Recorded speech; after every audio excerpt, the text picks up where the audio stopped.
সালাম আলাইকুম। সালাম আলাইকুম বাংলাদেশ। Bye bye. সালাম আলাইকুম হাম্মেগে। সালাম আলাইকুম উজবেকিস্তান। ইনশাআল্লাহ। বিশ্ব ফুটবলের অন্যতম সেরা তারকা ক্রিশ্চিয়ানো রোনালদো সৌদি আরবে যাওয়ার পর থেকেই তার জীবনযাত্রায় ব্যাপক পরিবর্তন আসতে শুরু করে।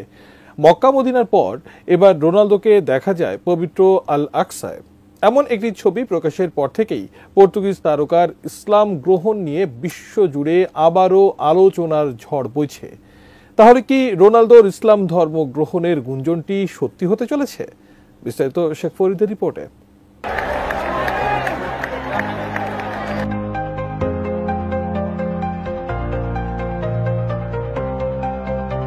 ইসলাম ধর্ম গ্রহণ করতে যাচ্ছেন পর্তুগাল ফুটবল দলের অধিনায়ক ক্রিস্টিয়ানো রোনালদো।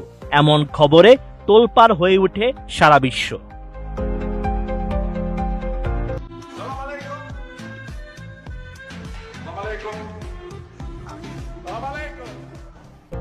সম্প্রতি সামাজিক মাধ্যমে রোনালদোর একটি ছবি ভাইরাল হয়েছে, যেখানে পর্তুগালের অধিনায়ক ও তার স্ত্রী জর্জিনা রদ্রিগেজকে পবিত্র আল আকসা মসজিদে ধর্মীয় পোশাকে দেখা গেছে। এছাড়াও ছবিতে রোনালদোকে পাঞ্জাবি এবং জর্জিনাকে বোরকা পরিহিত অবস্থায় দেখা যায়।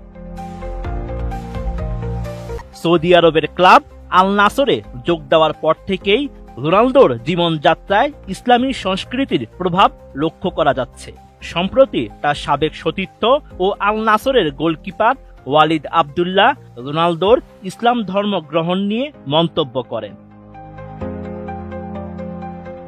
সৌদি আরবের এক টিভি অনুষ্ঠানে ওয়ালিদ জানান, রোনালদো সত্যিই ইসলাম ধর্ম গ্রহণ করতে চান। তিনি পর্তুগালের এই অধিনায়কের সঙ্গে এ বিষয়ে কথা বলেছেন এবং তিনি আগ্রহ প্রকাশ করেছেন। রমাদান মুবারক। ইনশাআল্লাহ। গোল করার পর এরই মধ্যে রোনালদো সেজদাও দিয়েছেন। তিনি সবসময় সহ খেলোয়াড়দের নামাজ ও ইসলামী নিয়ম মেনে চলতে উৎসাহিত করেন। এদিকে ভাইরাল হওয়া ছবিতে রোনালদো ও জর্জিনাকে আল আকসা মসজিদে দেখা যায়। এই ছবি প্রকাশের পর থেকেই তাদের ইসলাম ধর্ম গ্রহণ নিয়ে আবারও বিশ্বজুড়ে আলোচনার ঝড় বইছে। মুসলিম সম্প্রদায়ের কাছে আল আকসা মসজিদ অত্যন্ত পবিত্র স্থান। ছবিগুলো রোনালদোর ইসলাম গ্রহণের গুঞ্জনকে আরো জোরালো করেছে। তবে রোনালদোর ইসলাম ধর্ম গ্রহণের বিষয়ে এখন পর্যন্ত তার পক্ষ থেকে কোনো আনুষ্ঠানিক ঘোষণা আসেনি, কিন্তু ভক্তদের মধ্যে এই নিয়ে কৌতূহলের শেষ নেই। ইসলাম ধর্ম গ্রহণের গুঞ্জন যদি সত্যি হয়, তবে এটি রোনালদোর জীবনের একটি নতুন অধ্যায় হতে পারে।